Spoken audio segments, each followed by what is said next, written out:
Once upon a time, these Disney World rides were in their prime. And now, well, let's just say things have taken a turn for the worse.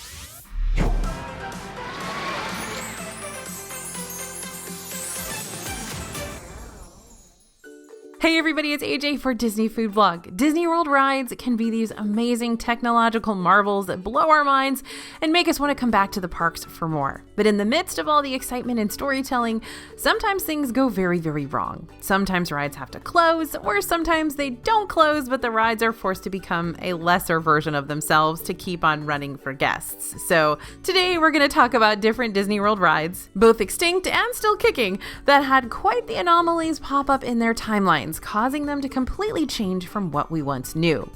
Now, before we go all Marty McFly on ya and start time traveling, go ahead and scan the QR code you see on the screen now to pick up our free Disney World planning worksheets to help you stay on track with all your vacation organization. You can also go to disneyfoodblog.com/disneyplans after this, and we can get it to you all the same, whichever one works best for you.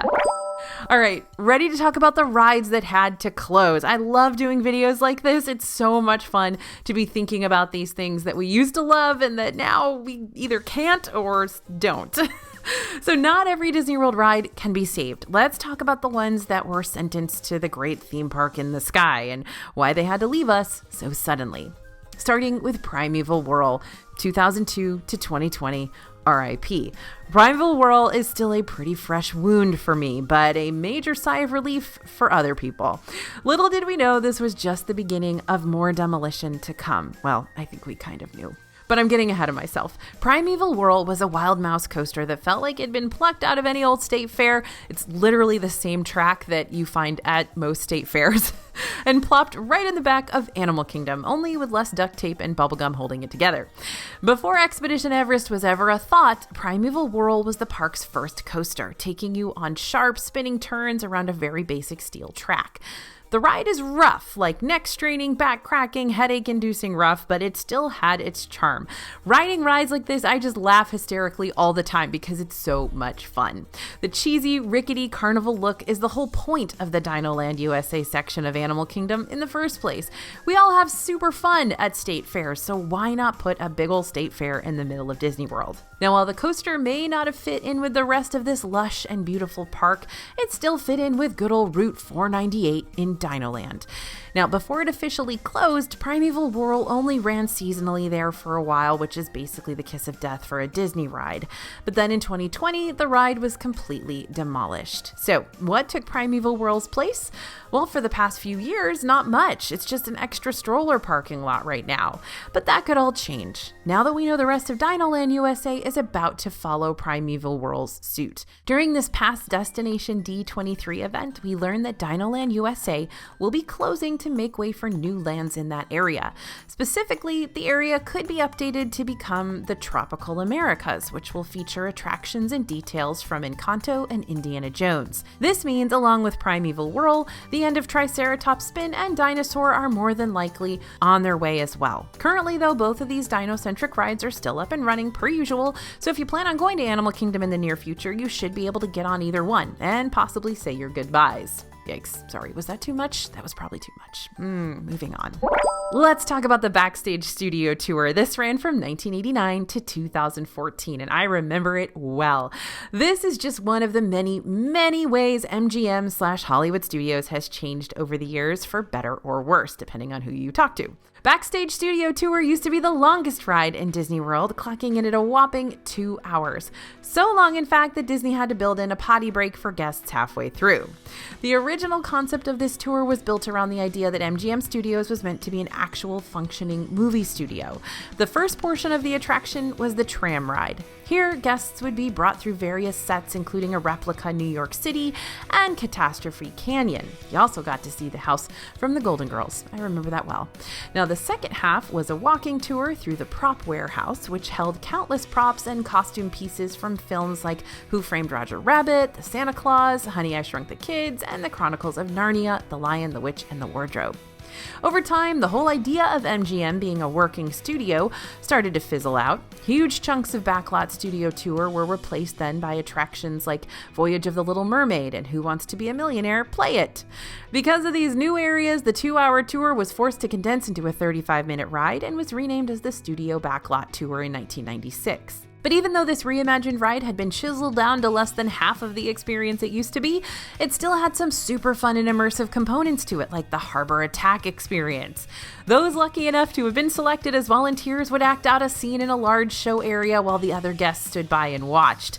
The purpose of this portion of the attraction was to show guests how water tanks are used on film sets to create special effects.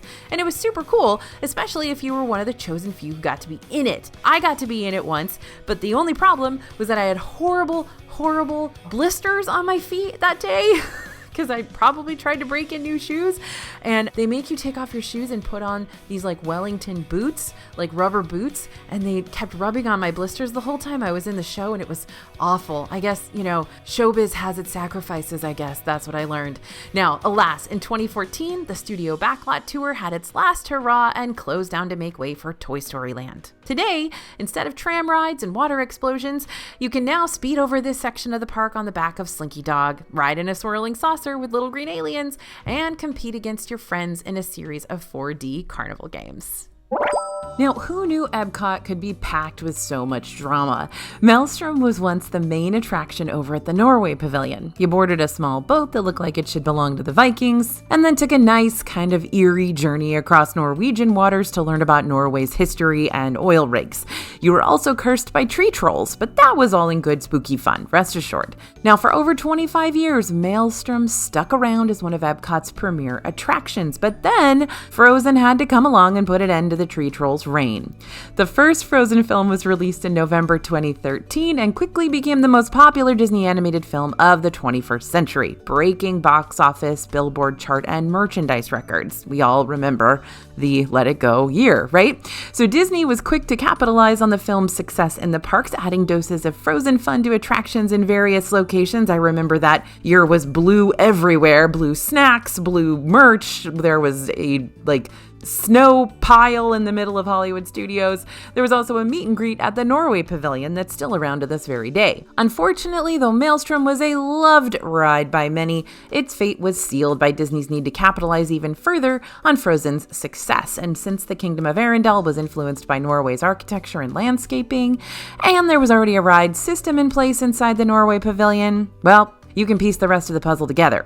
Maelstrom was closed in 2014 and replaced by Frozen Ever After in 2016. While Frozen Ever After has the exact same ride track and very similar boats as Maelstrom used to use, we've now got rock trolls instead of tree trolls, as well as several familiar faces like Elsa, Anna, Sven, Kristoff, Olaf, and of course, Marshmallow. Despite the initial backlash from longtime Maelstrom fans, Frozen Ever After consistently has one of the longest wait times in Epcot to this very day. Also, please be proud of me. I didn't use one Let It Go pun during that entire point, even though I was really tempted to. All right, we knew we had to talk about it. The Great Movie Ride, 1989 to 2017. All right, it's been literal years now, but some people will never ever get over how painful it was to watch The Great Movie Ride leave MGM/Hollywood Studios. The Great Movie Ride featured scenes from 12 classic films plucked out of MGM's catalog, combining audio animatronic figures, projections, live actors, and special effects to pull the whole thing off. It was such a multifaceted ride. Because Disney felt they didn't have enough classic non-animated films of their own at the time, they had struck a deal with MGM to include those iconic movies inside the ride, hence the partnership and name of the park. And you know what? The ride was a popular one. Iconic even. One that fit this movie-driven park like a glove, especially since it was housed in that lovely replica of the Grauman's Chinese Theater, with all the famous handprints lining the cement out front. So the question remains, why did Disney choose to close such a popular and iconic attraction? It's like Emperor Kuzco once told Yzma before firing her as his advisor. You're being let go, your department's being downsized, you're part of an outplacement, we're going in a different direction. Simply put, the Great Movie Ride got caught up in the park's major changes. MGM used to be all about celebrating classic Hollywood and how the movies were made, but with the Hollywood studios switchover, the focus of the park started to lean more towards making guests part of the movies instead of being an observer, which meant that the Great Movie Ride just didn't fit into that grand picture anymore. Another tricky thing was licensing.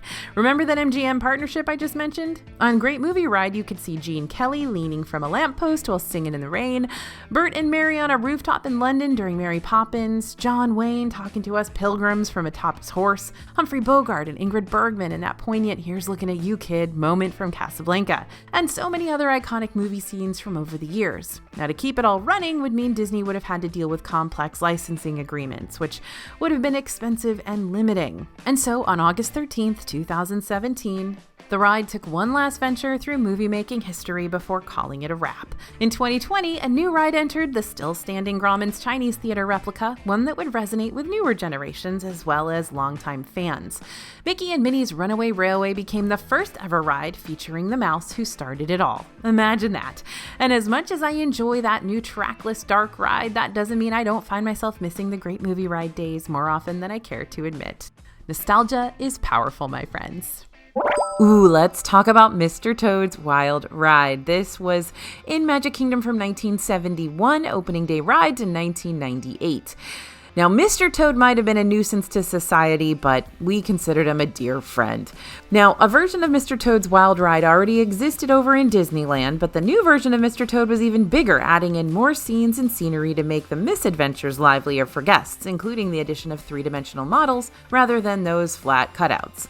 However, the biggest difference with the Magic Kingdom version was a wild one. Mr. Toad's Wild Ride in Magic Kingdom had two separate boarding areas, each connected to a different track. While the two tracks sometimes met briefly, they spun off in different directions, letting you experience two different scenarios. And during several points in the ride, the two tracks converged into what looked like a head-on collision course. If the cars from both tracks left at around the same time, there was the chance they might nearly hit each other, making it a much more exciting experience.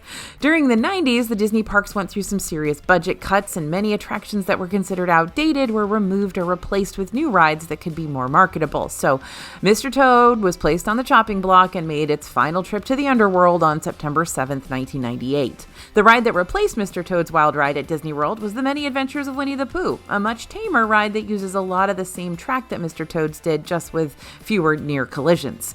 Despite the replacement of Mr. Toad's Wild Ride at Magic Kingdom, you can still find good old mischievous Toad hanging around inside his old attraction. No, I mean literally hanging.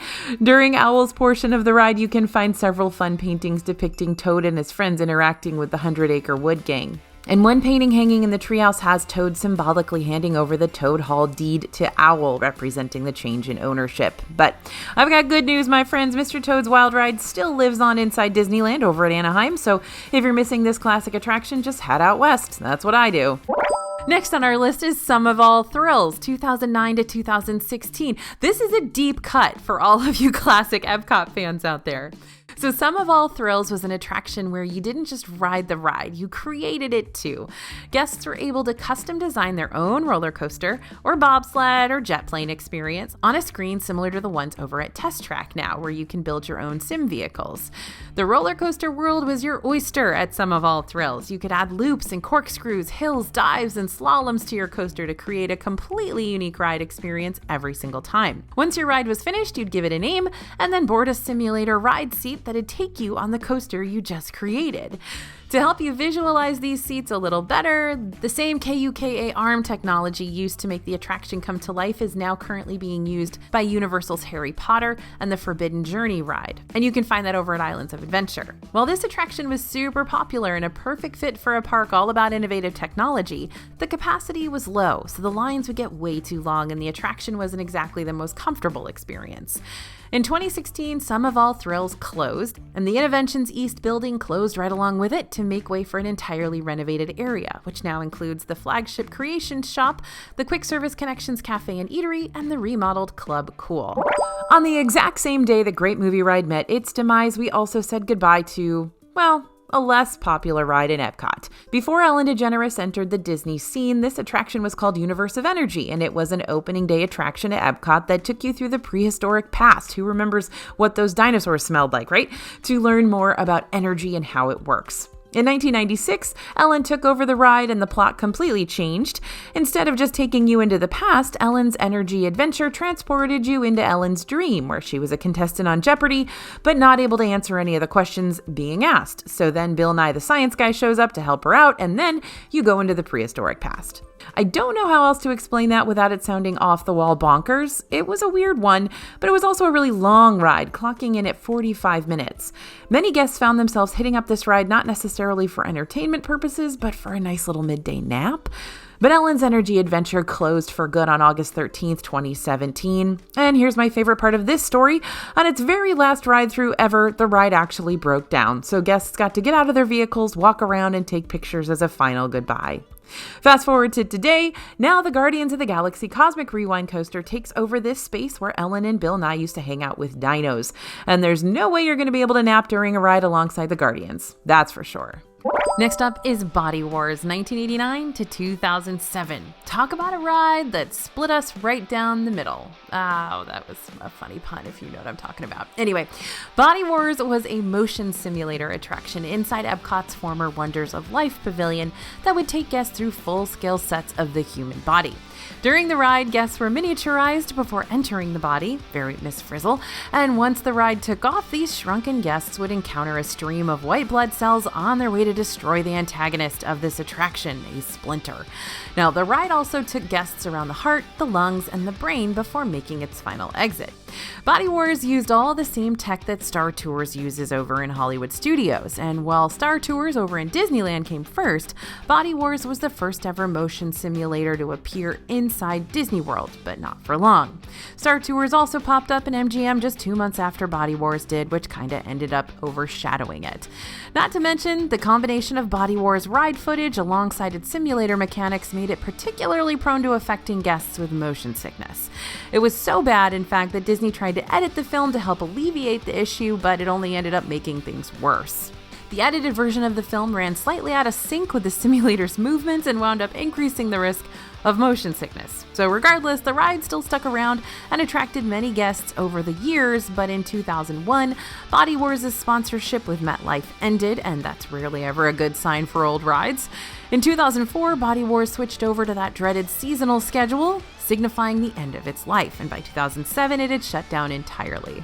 The whole Wonders of Life pavilion, where Body Wars used to reside, started being used as a makeshift festival center for the Food and Wine Festival and others, but the future of this area is still unclear to this day. Wonders of Life still sits there, but we're not sure what Disney's doing with it. In 2019, Disney announced that it was going to make the former Wonders of Life area into the new interactive play pavilion, which would have given guests the opportunity to interact with their favorite characters in an immersive, high-tech environment. But after lots of setbacks, including the 2020 closures, not a lot has been said about Play Pavilion's future per the release of this video, and it's been taken off the Epcot map. As for Body Wars, the ride was eventually strip-mined for parts and used to repair Star Tours, which is still alive and kicking in Hollywood studios today. Now it's time to talk about one of my very favorite rides of the past, World of Motion, 1982 to 1996. Now, World of Motion may be gone for now, but it's about to have a major redemption arc. But before we get into all that, let's talk about what this opening day Epcot attraction used to be like. World of Motion was an Omnimover dark ride like Haunted Mansion or Spaceship Earth that took guests on a journey through the evolution of transportation. The attraction featured over 185 animatronics, which acted out funny, yet still informative, scenes that displayed everything from the birth of water transportation to the invention of the wheel to the first steam engines and even the world's first traffic jam. Now, General Motors signed on to sponsor World of Motion and continued to do so on a year-to-year basis, but eventually GM changed its tune after one of their many partnership renewals. Instead of sponsoring a slow-going dark ride, they wanted to sponsor a high-speed thrill ride that would focus almost exclusively on GM vehicles. By 1996, World of Motion was out and Test Track was in 1999. But don't be sad for World of Motion just yet, because its spirit is about to be revived. During Destination D23 this year, we learned that Test Track is on track to be reimagined once again. Right now, Disney hasn't given many details regarding it, but what we do know is that the updated version of the ride will take inspiration directly from Epcot's former World of Motion attraction. Disney explained that Imagineers, along with teams from Chevrolet, are reaching back into history for inspiration from the original World of Motion to bring back that spirit of optimism to the next iteration of the Test Track attraction. While we don't know when this update will begin or how long it'll take for Disney to finish it up, it's exciting to think about the past and present merging together to shape a new ride for the future. Now, of all the rides on this list, the closure of Splash Mountain is the most recent of the bunch. It ran in Disney World from 1992 to 2023. So let's talk about why we had to say goodbye to Brer Rabbit and friends literally just this year. Back in 2020, we learned that Splash Mountain was slated to be rethemed into a Princess and the Frog inspired attraction. Some folks rejoiced, excited to see Tiana and the gang finally getting their chance to shine, and others pre-mourned the loss of their favorite childhood ride. But Disney knew they wanted to go forward with this project to create, as they put it, a fresh and relevant story that all guests could connect with and be inspired by, quote unquote. Not to mention, there had been concerns about Splash Mountain's subject matter since the ride had been based around the controversial Song of the South film. Over the past few years, Disney has been working on several classic attractions to make them more culturally acceptable, including the addition of Red into the Pirates of the Caribbean auction scene and the incorporation of updated and modernized Jungle Cruise scenes. But a quick fix like that for Splash Mountain just wasn't possible, which is why on January 23rd, 2023, Splash Mountain took its final plunge into the laughing place to start making way for Tiana's Bayou Adventure. Tiana's ride will still use the same log flume track that Splash did, but with an all-new storyline, animatronics, songs, and special effects. Tiana's Bayou Adventure is slated to open toward the end of 2024, and while we don't have a more precise release date for it yet, we'll make sure to let y'all know once we do. Splash Mountain may have had guests split on its departure, but Horizons over in Epcot was pretty universally well loved and still mourned to this day. Horizons was an attraction that opened on Epcot's first anniversary in 1983 and was absolutely adored by fans. This attraction was meant to look at the past version of the future and the future of America as the new millennium approached. Over time, the ride was changed and updated to incorporate ideas of the future internationally rather than just domestically, but Horizons' downfall was set in stone in 1993 after the General Electric Company decided not to renew its sponsorship of the pavilion. All references to the original corporate sponsorship were removed, and Horizons operated without a sponsor until it closed in 1994. But that wasn't quite the end of its life in Epcot. December 1995, Horizons reopened and operated for a few more years while Universe of Energy and World of Motion closed for extended renovations, which would have left only Wonders of Life open in Future World East if Horizons hadn't returned to do one last favor for its fellow fans. But on January 9th, 1999, Horizons closed yet again, and this time it closed for good. Eventually, Horizons was replaced with Mission Space, which opened in 2003 and hasn't been met with quite as much love as Horizons, thanks to its, nausea-inducing situation. Now, we do have some rides here on this list that are open, but could cause you some grief. Let's shift our focus now. These rides are problematic because they definitely have their faults. We're going to start with Journey into Imagination with Figment. Of course, I got to start with our good friend Figgy because he's had quite the bumpy road, poor thing. Journey into Imagination first opened in Epcot in 1983, and the original Journey into Imagination featured Figment and his good pal Dreamfinder during a wildly, wonderfully weird mission to collect dreams and ideas while also celebrating the limitlessness of creativity. In fact, according to Disney lore, the Dreamfinder is actually the one who created Figment in the first place. He is a figment of imagination, after all. Journey into Imagination was a classic ride with an inspiring storyline and is considered by many longtime Disney fans to be the best iteration of this attraction. So what happened? A new version of the attraction, Journey into Your Imagination, made its debut in 1999, and it's probably one of the main reasons that Disney guests continue to have trust issues when it comes to all other ride updates. When the reimagined ride opened, the Dreamfinder was completely gone, and Figment's role in the story was drastically reduced. and folks were fit to be tied. Given the unpopular reception, Journey into Your Imagination closed only a couple years later, in October 2001. Then it reopened for a third time, becoming Journey into Imagination with Figment in June 2002. Now, it was an improvement on the second version, but it still didn't hold a candle to the first. Now, instead of searching for things that spark creativity and imagination, guests visit the Imagination Institute and learn about the 5 senses while Figment causes mischief. It's unclear whether or not Figment's ride will ever get a 4th update or not, now that it's kind of been going for 20 years. But the love never died down for Epcot's adorable purple dragon friend, and today Figment is the main mascot of the Festival of the Arts, which takes place at the beginning of each year, and he's also a honestly main part of most of the festivals. He's got a new meet and greet location next to his dark ride, and who knows, maybe someday we'll see the Dreamfinder return. Bet you didn't expect to see this ride on this list, right? Rise of the Resistance in Hollywood Studios is revolutionary. It's a multifaceted experience that lets you become part of the Resistance yourself, which is very cool, until the First Order gets involved. Then it just gets even cooler and more intimidating. Rise of the Resistance features multiple attraction types, popular characters, both good and evil, and highly immersive storytelling. But as highly acclaimed as this ride is, half the time it's going to wind up breaking your heart. According to our friends over at All Ears, back in 2022, Rise of the Resistance closed 300 days of the year. That's over 80% of the year. Throughout this time, the ride closed a massive 580 times. But why is one of the most revolutionary rides also one of the most unreliable? As impressive as this ride may be, there are several components that have to be fully functioning to get it up and running for hours on end each day. Like Runaway Railway, Rise of the Resistance has trackless vehicles, but also includes other facets like animatronics, traditional moving ride vehicles, plus tons of other tech, meaning there are a lot of opportunities for things to break down. And even when the ride is up and running, it might still not be feeling 100%. In the past, the cannon room of the ride used to be fully functional, with the cannons moving back and forth as they defended their ship, but they've since been switched over to an alternative B mode, keeping them stationary. This is a huge bummer because that's one of the best parts of the ride, I think. Now, speaking of B mode, while the Kylo Ren animatronic at the end of the ride can be spotted fully functioning every now and then, more often than not, this animatronic is blocked off from guests' views and replaced by a screen version of Kylo Ren instead, since this animatronic is just super unreliable. So what happens if you're in line for Rise of the Resistance during your next trip and it suddenly breaks down? It really depends on how long you've already waited for the ride, how far you've gotten along in the line, and how willing you are to take a gamble on your Hollywood Studios day. In some cases, it might be best to wait out the closure in line if you have the time. The ride could reopen within an hour or even sooner, and you may not want to lose your place in the queue. But this is a tough call to make because, like I said, it really is a gamble.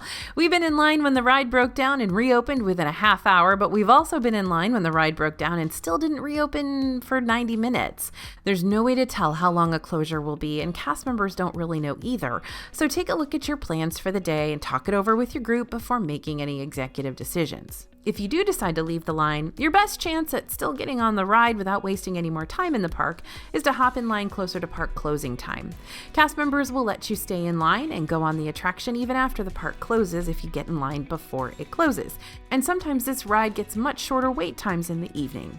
Now, warning, if you do get in line just before park closing, you do run the risk of the ride breaking down again. And if that happens, then you won't have the option to return later on because it's closing time. So you'll just have to leave the park. A bummer for sure, but one you should anticipate just in case it happens to your group. If you purchase an individual Lightning Lane pass for Rise of the Resistance and you're in the Lightning Lane queue when the ride breaks down, you'll likely receive an Experience Redemption pass that is good for one ride on Rise of the Resistance at any time later on in that day. If Rise of the Resistance doesn't reopen at all for the rest of the day, you could be refunded for your initial Lightning Lane purchase, which you can square away over at Guest Relations. But if the ride is open at any point during the day, you'll more than likely not receive a refund, even if you didn't get the chance to ride. An even bigger bummer, for sure. Now, speaking of rides that are in their perpetual B modes, let's talk about the highly adored Expedition Everest and how Disney was forced to switch things up before catastrophe struck. If you rode Expedition Everest in Disney's Animal Kingdom during its early days, you would have seen a much more dynamic Yeti animatronic near the end of the ride. Previously, the Yeti actually moved quite swiftly and took a swipe at guests as they sped on by. It was awesome and terrifying. Terrifyingly awesome. However, if you hop onto the ride today, the Yeti's not quite as spry as it once was. As it turns out, the intensity of the Yeti's movements were too much for the framing of the Yeti figure to sustain. The figure's motions were ultimately harming the structural integrity of the whole ride, meaning if it continued to operate at full force, it could have cost millions of dollars worth of damage. Today, the Yeti stays in place as strobe lights conceal the fact that his animatronic no longer moves. This is referred to as its B mode, though many Disney fans refer to it as Disco Yeti instead, which admittedly sounds way cooler. Unfortunately, Disco Yeti probably won't be getting fixed anytime soon, if ever. While Disney is capable of getting it fixed, they'd have to do some serious structural work to it, including dismantling part of the ride, which would mean we'd be without Expedition Everest for way longer than just a few months. While we miss seeing the Yeti working at its prime, the coaster is still a ton of fun, and the Yeti figure is still very impressive, even in disco mode. And we're back in Epcot because we got to talk about a ride we love and simultaneously worry about. Spaceship Earth takes you on a slow-moving journey through the ages to see how communication has progressed over time. And I know that doesn't sound like the most thrilling concept ever, but believe me, the amount of animatronics and immersion that this ride uses is nothing short of impressive while also being informative. Now, back in 2019, Disney announced that Spaceship Earth would be undergoing refurbishment as part of Epcot's big transformation, bringing new magic into the attraction while still featuring great moments of human history, just with more of a focus on storytelling rather than inventions and technology. Originally, Spaceship Earth was supposed to shut down in May of 2020 for these updates to start taking place, but we all know how the spring of 2020 went down. Disney World as a whole shut down due to the global pandemic, and even after the parks reopened, the Spaceship Earth remodel got pushed to the back burner, where it's remained and probably will until the foreseeable future. As much as we love the OG version of Spaceship Earth, more and more often, this ride experiences some frequent breakdowns and malfunctioning animatronics and glitched out pictures. And so, as much as I don't want Spaceship Earth to change, it probably could use a little refresh. So will the update we were once promised ever be resurrected? Maybe. Disney hasn't said it'll not happen, just that it's not happening anytime soon. But for now, Spaceship Earth is still a classic. It is my favorite ride in all of Walt Disney World, flaws and all, and it's also a good option to ride in the middle of the day, when all the other lines are super long for everything else. Admittedly, we were only able to get through just a handful of defunct and reimagined rides today, but this isn't truly the end of our exploration through Disney's attraction history, so keep tuning back in for more videos and travel tips to come, and be sure to head over to disneyfoodblog.com/disneyplans, pick up those free travel planning worksheets ASAP. Thanks for listening, everyone, and thanks for watching. As always, this is AJ for Disney Food Blog, and we'll see you real soon.